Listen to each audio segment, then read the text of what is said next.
लोकसभा में वक्फ संशोधन अधिनियम पास होने के देश को बहुत बहुत हार्दिक शुभकामनाएं और बधाई। लेकिन विपक्ष और राहुल गांधी जैसे ओवैसी जैसे नेता सिर्फ मुस्लिम समाज को भ्रमित करने का, भ्रम पैदा करने का आर्टिफिशियल फेयर पैदा कर रहे हैं। दशकों से वक्फ बोर्ड के नाम पर करोड़ों की जमीनों की लूट की दुकान चलाई जा रही है। वक्फ बोर्ड को अपनी पार्टी के कार्यकर्ताओं से भरकर उन्हें रियल स्टेट कब्जा एजेंसी की तरह इन लोगों ने चलाया। लोकसभा में वक्फ संशोधन अधिनियम पास होने के देश को बहुत बहुत हार्दिक शुभकामनाएं और बधाई। गरीब, मुस्लिम, बेसहारा, अनाथ बच्चों को, विधवा बहनों को इसका लाभ मिलेगा और उनके हित में काम शुरू होगा। राज्यसभा में भी अधिनियम पारित होकर कानून बनेगा और देश के गरीब मुस्लिमों को, मुस्लिम बहनों को, मुस्लिम बच्चों को नया सवेरा मिलेगा। लेकिन विपक्ष और राहुल गांधी जैसे ओवैसी जैसे नेता सिर्फ मुस्लिम समाज को भ्रमित करने का, भ्रम पैदा करने का आर्टिफिशियल फेयर पैदा कर रहे हैं। Artificial fair. यहां कहीं भी किसी भी धर्म की धार्मिक कार्यों में हस्तक्षेप नहीं है। ये तो भू माफिया पर कंट्रोल का चाबुक चलाना है। ये विधेयक वक्फ में पारदर्शिता और जवाबदेही लाने के लिए गृह मंत्री अमित शाह जी ने तो खुद सदन में स्पष्ट किया कि वक्फ संपत्तियों में किसी भी गैर मुस्लिमी दखल नहीं होगी, नहीं होगी, नहीं होगी।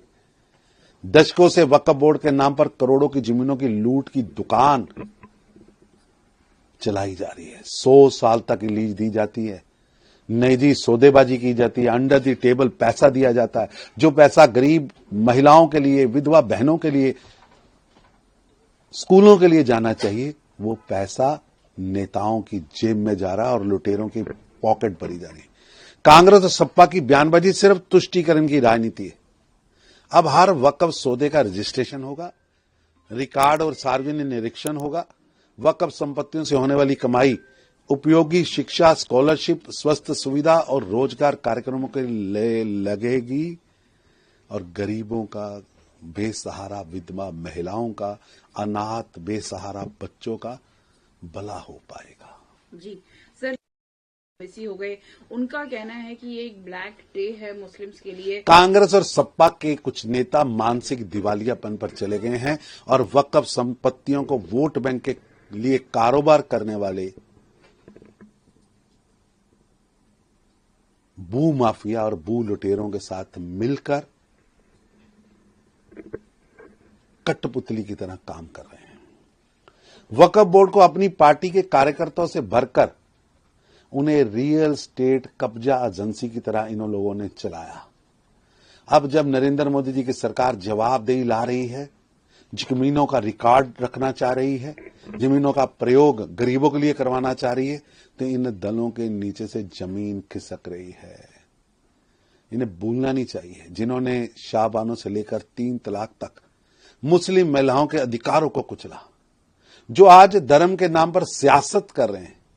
ये विधेयक संविधान के खिलाफ नहीं, बल्कि संविधान की मूल आत्मा पारदर्शिता, न्याय और समानता के पक्ष में है।